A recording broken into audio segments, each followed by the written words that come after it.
ஒரு வைர வியாபாரி என்ன பண்றான், அவன்கிட்ட அந்த வைரத்தை எல்லாத்தையும் கொண்டு வெளியூர்ல வித்துட்டு அந்த வைரத்தெல்லாம் பணமாக்கி பணத்தை ஒரு பெரிய மூட்டையை கட்டி எடுத்துட்டு தன்னோட ஊருக்கு திரும்பி வரான். அவன் ஊருக்கு வரும்போது வழியில அவன் ஆத்த கடந்துதான் அவன் ஊருக்குள்ளார போகணும். அந்த ஆறு எப்போதும் கடக்கக்கூடிய ஆறுதான்.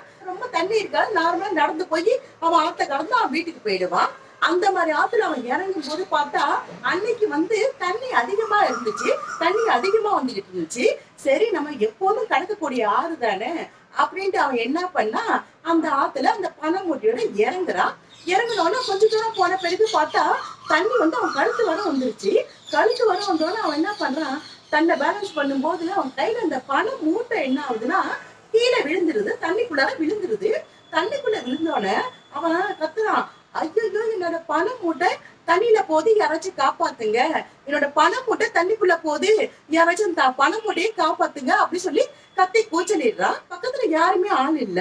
தொலைவில பார்த்தா மீன் பிடிச்சி இருந்த ஒரு மீனவன் காதுல இந்த வைர வியாபாரி போற சத்தம் அந்த மீனவன் காதுல போய் விழுது. அந்த மீனவன் தொலைவில பாக்குறான், ஒரு மூட்டை ஒண்ணு தண்ணிக்குள்ள போயிட்டு இருந்துச்சு. உடனே இந்த மூட்டையை கஷ்டப்பட்டு காப்பாத்தி கரைக்கு எடுத்தாந்துடுறான். கரைக்கு எடுத்தாந்து கரையில எடுத்தாந்து வச்சுட்டு அவன் இப்ப சொல்றான், யாரும் பணமூட்டையை காப்பாத்துங்க பணமூட்டையை காப்பாத்துங்கன்னு சொன்னீங்களே, பணமூட்டையை கொண்டாந்து கரையில எடுத்தாந்தாச்சு, நீங்க எடுத்துட்டு போங்க அப்படின்னு சொல்றான். யாரும் அல்ல. மறுபடியும் சொல்றான், பணமூட்டையை காப்பாத்தி எடுத்தாந்து கரையில வச்சுட்டு நீங்க எடுத்துட்டு போங்க, பணமூட்டையை காப்பாத்தி எடுத்தாந்து கரையில வச்சுட்டு நீங்க எடுத்துட்டு போங்க, யார் சொன்னீங்களோ அவங்க எடுத்துட்டு போங்க அப்படின்னு சொல்லி இந்த மீனவன் சத்தம் போட்டு சொல்றான். யாருமே வரல. கொஞ்ச நேரம் ஆகுது, ரொம்ப நேரம் ஆகுது, யாருமே இல்ல. ரொம்ப நேரம் ஆயிடுச்சு.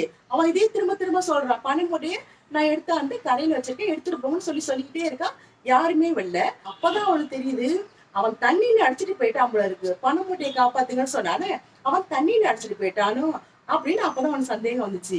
என்ன ஆச்சுன்னா, அவன் கழுத்து வர தண்ணி வந்தோடனே பணம் தண்ணிக்குள்ள போனோடனே அவன் பணத்தை காப்பாத்துங்க பணத்தை காப்பாத்துங்கன்னு சொன்னானே தவிர அவன் என்ன காப்பாத்துங்கன்னு சொல்லல. அப்பதான் அந்த மீனவன் நினைச்சான், அடப்பாவி, பணத்தை காப்பாத்துங்கன்னு சொன்னியே தவிர உன்னை காப்பாத்துன்னு சொன்னா நான் காப்பாத்திருக்க மாட்டேனா அப்படின்னு சொல்லி வருத்தப்பட்டான் அந்த மீனவன்.